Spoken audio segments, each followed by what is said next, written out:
哇！學媽去完西班牙10日翻嚟，真係個人都幾攰下。係啊，要唞翻幾日咧先至補翻啊。係啊，但係呢個行程可以講係近5年啦，我覺得最好玩嘅一個行程咯。係好豐富啊！同埋我哋最期待嘅係去翻啲即係熱帶小島啊、陽光海灘。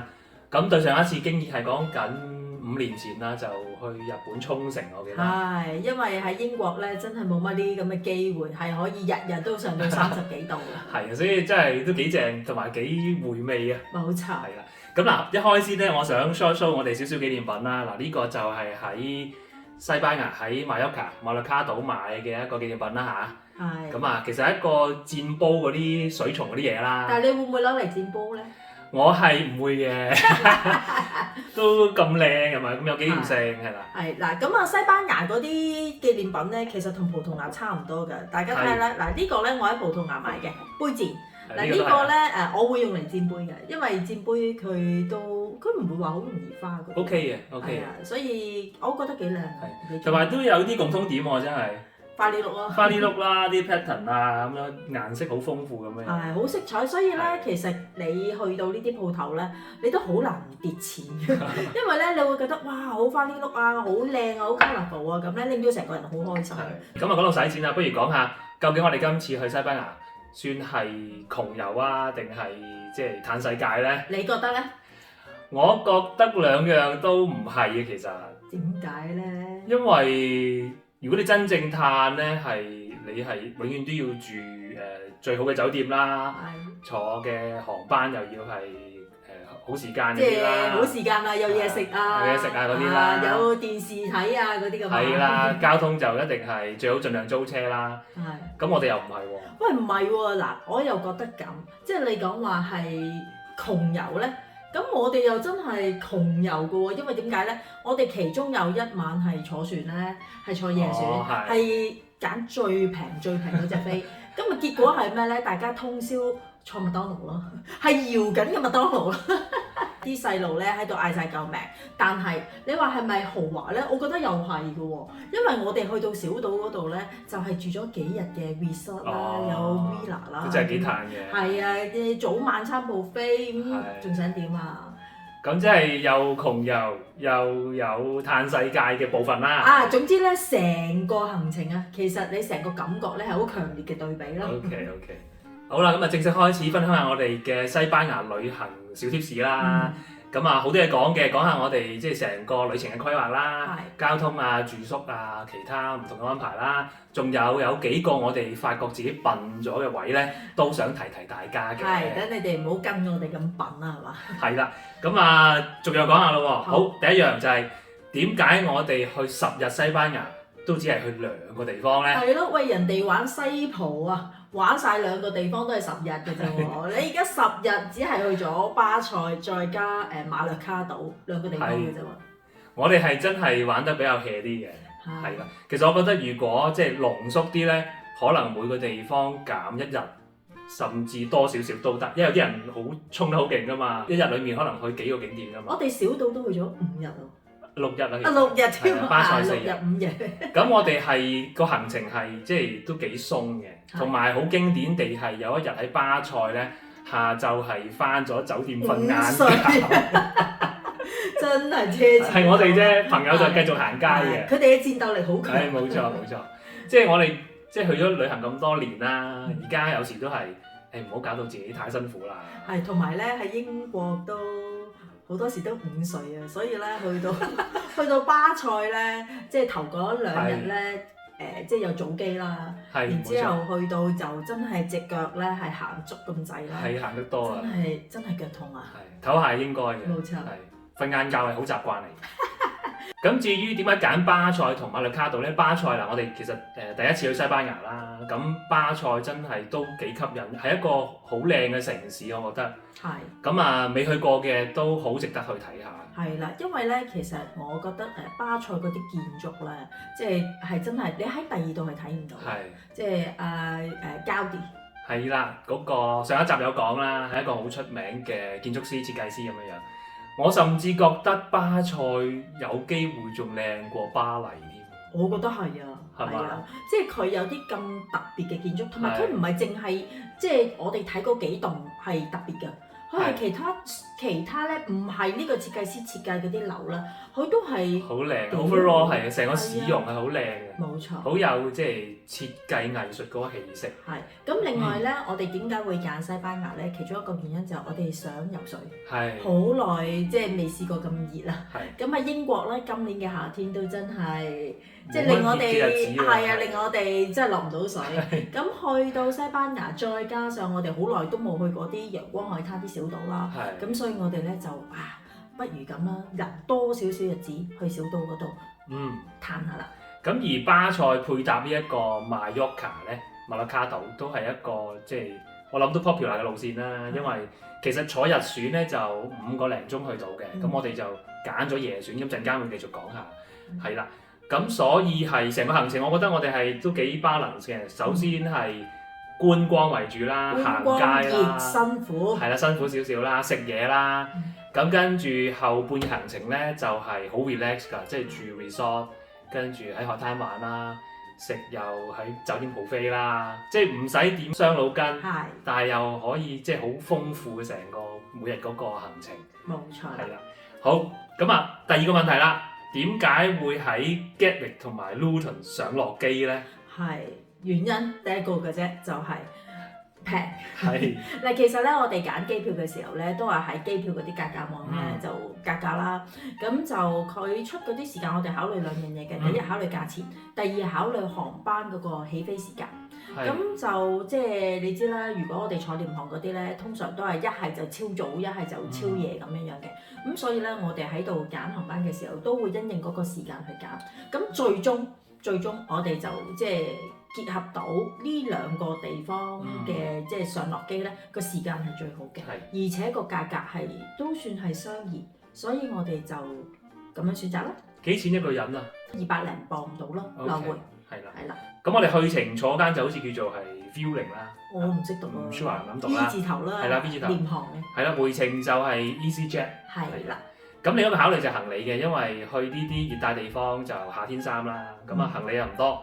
咁廉航我哋係俾錢加咗一件行李，係啊，我哋好慳皮㗎。係啦，一件行李就4個人就擺晒落去，都夠用，就啱啱好。係啦，因為佢就23 kg，咁背囊都啱啱好嘅，唔會話塞到爆晒咁樣。係，好，跟住講下點解我哋去程嘅時候唔自己揸車啦，又唔直接喺屋企坐 Uber 去 Gatwick， 而選擇坐 Uber 去咗 Reading 站之後再坐火車咧？第一個原因就係因為咧當其時即係有啲地方會整路啊，我哋好擔心咧，如果上咗車跟住去到途中大塞車，咁我哋就好難。係啊 M25啊。係啦，咁所以咧我就不如咁啦，睇一睇火車又點啦？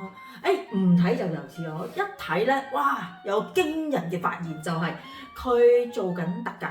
咁就有某一啲嘅班次，佢係1家4口係29磅啫，平到你唔信啊！冇錯，咁其實29磅呢個價錢咧，平時即係你講緊唔係做特價咧，29磅係一個人嘅價錢。係。咁所以咧，我哋就唔使諗啦，即係火車咧，雖然時間出門口嘅時間要早啲，但係比較穩陣啲，起碼佢唔會塞車。係啦。咁佢呢班車咧，仲要係即係唔使轉車喎，直去嘅喎。咁車程係個半鐘到啦，咁29磅啦，跟住我哋屋企去 Reading 站有10幾磅嘅Uber 費用啦，咁所以去程咧竟然係1家4口唔使50磅嘅車費喎，係好相宜嘅其實。不過咁嗱，提一提啦，我哋出發嗰個時間咧好早喎，我哋係5點半嘅火車，咁我哋預咧4點10度咧就要喺屋企出發啦。咁我當其時咧都喺度諗如果冇咁早，如果咁早 call Uber 未必有嘅喎，所以咧我就喺嗰啲 app 嗰度咧就預定，咁佢又有司機安排俾我，咁就所以就會安心一啲咯。係加少少錢啫係嘛？係啦，加咗少少嗰啲預約費嗰啲，係啦。不過咧都聽人講有啲司機咧係會甩底嘅。好，跟住講下巴塞嘅住宿安排啦。咁上集影片咧都見到嗰個 Airbnb 嘅環境啦，都幾好嘅喎。係啊，嗱，我哋都主要揀 Airbnb 嘅喺巴塞，因為咧我哋兩個家庭啦，兩個家庭咁有大有細，如果能夠住 Airbnb 一齊嘅話咧，開心啲，同埋早餐咧我哋都自己煮。不過巴塞嘅住宿都幾貴喎，我感覺。係啊，所以都最好早啲 book，如果真係有心要去嘅話。同埋咧，佢係總之你譬如 Airbnb 咁計啦，你越近嗰啲景點咧就越貴㗎啦。係，所以我哋揀呢一間咧，其實就話近唔近，話遠唔遠啦。如果行去景點咧，行去 Casa Mila 咧，就大約15分鐘到啦。都 OK， 我覺得。係啦，即係叫做步行距離啦。不過即係當你行到好攰嘅時候，你要行翻去咧，都唔係。咁我更正，出發嗰陣時 OK 嘅，夜晚回程咧坐的士啦。係 OK。另外就講下巴塞嘅交通啦。咁其實一去到巴塞咧，落機之後咧，咁call 車啦，你有啲 app 噶嘛，我記得，即係類似 Uber 嗰啲啦。咁分咗2架車，咁一架車就順利嘅，而我坐嗰架咧就係有啲小插曲啦。嗰個司機去錯地方咯。好傻瓜地，佢去咗 departure 嗰邊，而我哋係喺 arrival 噶嘛。咁仲要跟住係咁有電話聯絡嘅，佢就打嚟，咁佢又唔係好識英文喎。咁搞咗一輪喺嗰個停車場嗰度，即係我哋 arrival 啊嘛，猛咁講話喺邊個位等，咁佢又唔係好明，原來佢一直喺 departure。跟住咧我就諗到就話，不如有個嗰啲租車嗰啲攤檔啦，咁揾個職員同嗰個司機講，咁你溝通到啊嘛，跟住先知道原來佢去咗departure 嗰邊，咁擾攘咗一陣。咁而講到即係喺巴塞嗱，我哋冇租車啦，咁其實。如果你要方便咧，不外乎就call Uber 啦，或者就咁遞手接的士嘅。咁兩樣嘢點樣選擇咧？嗱，如果咧你想穩陣一啲，即係有車即刻到嘅話咧，咁就 call Uber 啦。但係咧call Uber 咧有一個唔好處就係你要喺度等，又唔知佢即係又要一段時間先嚟，同埋咧佢如果你要想要啲大車咧，佢係真係好少嘅。咁如果喺街度截的士咧，有個好處就係即係你即刻一截就上車啦。如果有車嘅話，同埋佢會平少少嘅。冇錯。係啦，因為佢 call Uber 咧，其實佢已經有一啲服務費咧加咗喺裏面㗎。咁如果你係喺街度截咧，通常大約平1-2歐度啦。係啦。咁同埋坐的士都有個小竅門喎，就係你落車嗰個位置。因為如果大家有睇過巴塞嗰個地形咧，佢係全部都係嗰啲十字路口嘅，一個正方形嘅，你喺 Google Map 睇到。咁佢係全部基本上都係單向行車。咁所以有時佢要去到你exactly你嗰個地點咧，兜個 C 字形咁樣。係啦，佢要兜個圈咁先去到嘅。咁如果你想慳錢咧，就同司機講。喺十字路口嗰度停啦。喺路口停，咁你行幾步就到。咁就會慳到，我諗每程慳到1-2歐啦。都唔錯㗎。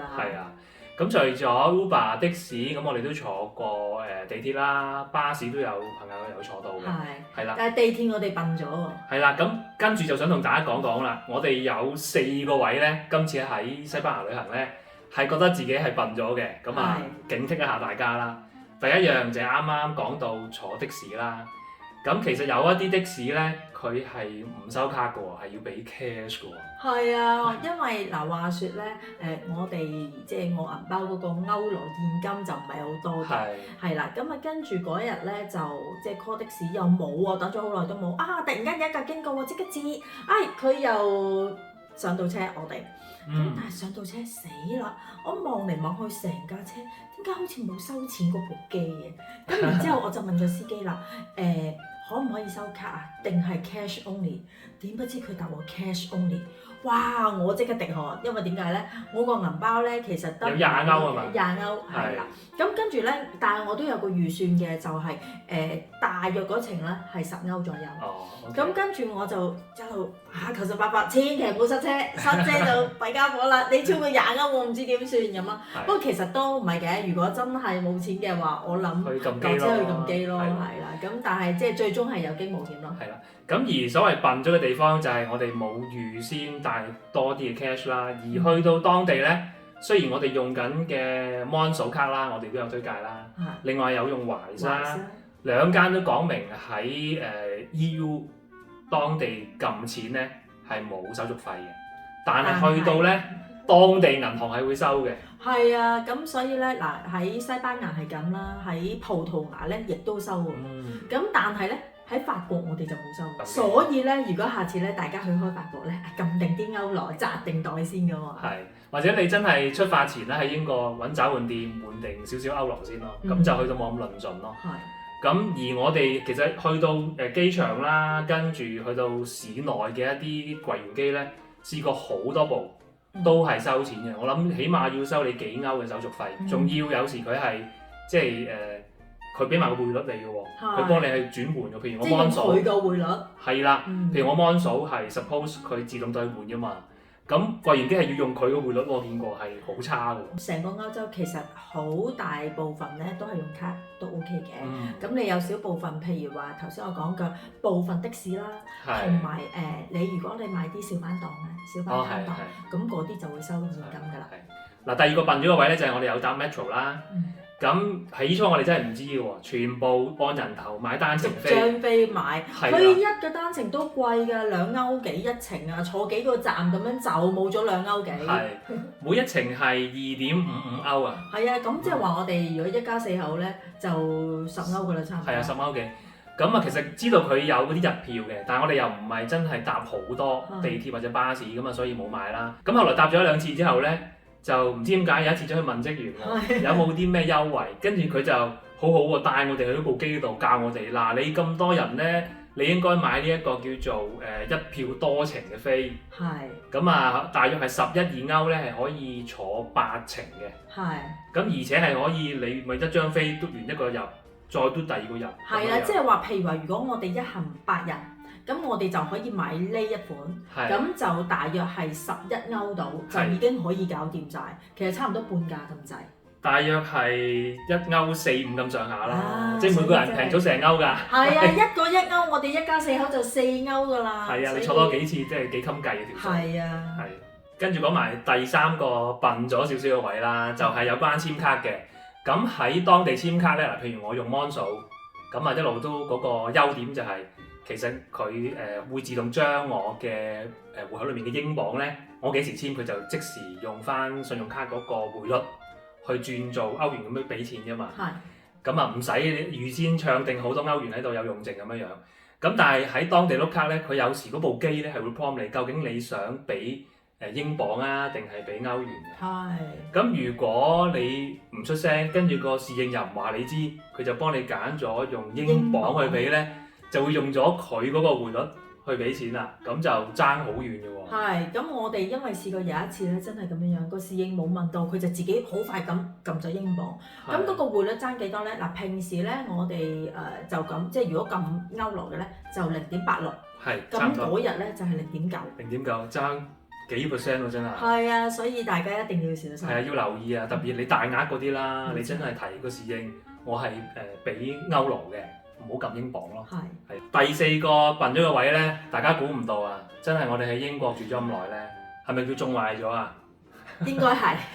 英國係冇蚊噶嘛。係啊，但係去到西班牙咧，我狂俾蚊咬。係啊，完全冇做任何防蚊措施啊！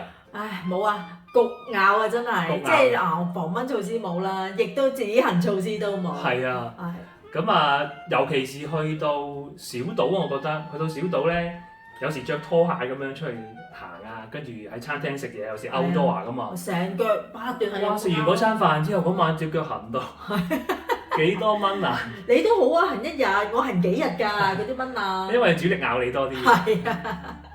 咁所以係咯，呢啲都係大家可以留意下啦。下次如果大家有機會去西班牙旅行嘅時候。冇錯。好啦，咁啊嗱上一集就講咗我哋巴塞頭半嘅行程啦。咁其實下一集咧就會講埋下半部嘅。咁啊，會包括我哋去嗰個好靚嘅，又係阿膠迪設計嘅公園啦，好似叫做 Park Güell 咁上下啦，同埋聖家堂嘅。聖家堂不得了啊！真係，真係不得了。即係咁偉大嘅建築咧，竟然唔入去。係啊，要預告下點解我哋唔入呢個聖家堂裡面參觀咧？咁首先係我哋考慮啲細路嘅感受。係。其實佢哋對於呢啲即係睇建築啊，特別去教堂咧，經已係即係好舊㗎啦。即係未入去咧，佢哋就已經心裡面話走得未啊咁咯。咁你再即係每入一次咧，其實都要講緊20幾歐喎。係啊，貴㗎。你如果去上塔嗰啲咧係40-50歐。係。咁你去得你又諗住呢啲上埋塔啦，咁40-50歐一張飛，跟住入到去冇耐，佢哋問走得未？係啊，好嘥咯。所以咧，我哋出發前就冇預先買定聖家堂嘅飛，咁啊去到現場，到時睇下啲細路咩感覺先至買飛入去咯。係，最終佢哋都係話唔使入去啦。都係感覺唔良好啊。冇錯，慳翻。因為對佢哋嚟講，睇咁多呢啲即係建築啊，或者睇風景嗰啲，佢哋多咧都係會厭嘅。佢哋係要有啲嘢搞啊，有啲動作，有啲活動先開心嘅。係，所以咧，其實聖家堂佢都仲起緊。係冇錯。所以我哋咧都係計劃咗，等佢起完之後咧，我同你兩個去。係自己去啦。冇錯。其實佢係幾宏偉嘅，都幾誇張嘅成個設計。同埋佢裡面嗰個 design 咧係好正。係，我睇嗰啲網上啲片啦，都係起到好堂皇啊，好華麗咁樣樣。所以咧，我有生之年咧，我諗我都會去嘅。係啦，或者等佢起完先。係。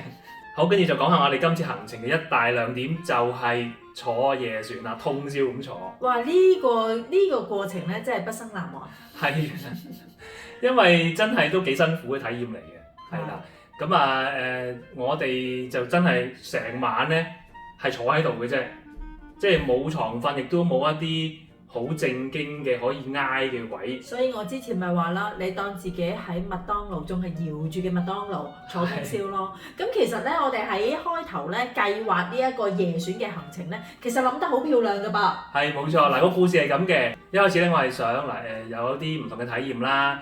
另外就都慳時間啊嘛。你坐夜船，你咪唔使日頭搭車、搭船、搭飛機嗰啲時間嘥咗咯。係。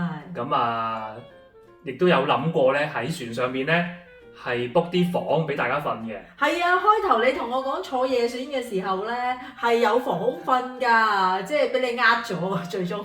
因為後來我哋都真係部分嘅環節係窮遊嘅，咁啊原本諗住係想住房，但係一睇到佢個價錢咧就嚇一嚇啦。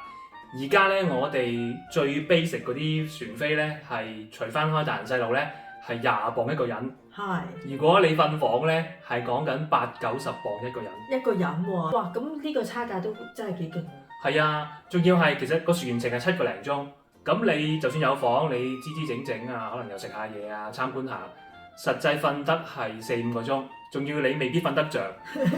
咁跟住諗下，不如坐咗去算啦，體驗下咯，細路仔唔緊要嘅。但原本咧，我哋諗住買坐位咧，係諗住係坐飛機嗰啲位咁樣嘅，即係一排排咁樣啦。係啦，咁啊都諗住，你坐飛機坐10幾個鐘都係咁啦，係咪？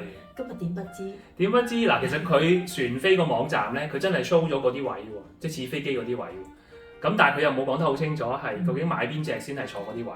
咁我哋就買咗最 basic 嗰啲啦。原來最 basic 嘅就真係俾你上船嘅啫，亦都冇預留位置嘅，呢個知嘅。咁就真係喺個餐廳嗰啲位度自己揾位坐。嗰啲靠背位咧，飛機位咧係有嘅，但係貴1倍啦，我諗起碼。同埋要預約嘅。要預約嘅。即係話我哋當其時如果上到船啦，我哋想坐飛機位嗰啲咧都冇㗎啦。所以一上到船，大家去到嗰個現場咧，係好崩潰嘅，真係。真係崩潰，因為點解咧？我哋初以為，諗住我哋快少少啊，咁去到揾一張可以一齊坐嘅台啦。點不知一上到去，哇！成船都係人，點解啊？明明我哋前面冇人嘅噃。係啦，佢幾乎坐滿晒，原因係嗰隻船咧，除咗做我哋呢啲普通客之外咧，佢係可以揸埋架車上去嘅。係。而嗰啲人咧係預先上咗船，跟住霸晒位㗎啦。咁所以去到現場，其實佢哋啲好位坐晒啦。咁啊，剩低嘅位咧都係零零碎碎。咁我哋首先要佈啲位，等大家可以坐埋一齊。第二咧就要再佈嗰啲梳化位，因為梳化位你先可以打橫咁瞓喺度啊嘛。係嗱，初咧都冇諗住要佈嘅，初就係諗住有一個位已經好好噶啦。咁不過咧，到去開咗船冇耐咧，原來坐喺餐廳咧，即係有一部分人咧，佢哋係喺餐廳食嘢嘅啫，跟住之後佢就會翻上房噶啦。咁嗰一下咧，我就覺得曙光出現，因為我哋咧就即係嗰啲人一走啦，咁就有啲位騰空咗咧，我哋就可以先係可以 group 埋到一齊咯。開頭都唔得㗎，即係東一張台西一張台咁就冇得一齊坐，後期有得一齊坐，跟住再後期又有啲梳化位可以報到喎，咁先至叫做好啲咯。咁啊有少少梳化位啦，但係都唔足夠俾啲細路打橫瞓喺度嘅。咁啊最終佢哋 share， 咁啊叫做挨得舒服啲啦，再晾張凳啦。大人咧就完全靠嗰啲凳啦，就自己砌個位出嚟瞓。隻船仲有其他問題嘅，包括係衞生情況係麻麻地啦，仲有咧我哋坐喺7樓啦，成個7樓都係得一個男廁一個女廁。而個女廁喺開船冇幾耐之後咧，就經已開始水浸啦，真係好經典，好經典啊！咁啊，兩位小姐嗰晚去廁所咧，都係要好似嗰啲叫咩啊，間水涉水咁樣去，好得人驚，好得人驚。咁你覺得嗱，經歷咗今次之後，我哋就覺得係一個好好體驗啦。你覺得啲細路仲會唔會下一次肯同我哋咁樣坐夜船去旅行咧？肯定唔會啦，佢哋講咗咯，咪搞佢哋啊！究竟實際情況有幾惡劣呢？咁啊，我哋下一條影片呢，就會講埋我哋巴塞羅嘅行程啦，我哋坐船嘅經歷啦，同埋之後呢會繼續講我哋馬略卡島嘅行程嘅。咁希望大家繼續支持收睇我哋嘅西班牙10天遊啦。好啊，我哋講到呢度先啦，我哋下集再見，拜拜拜。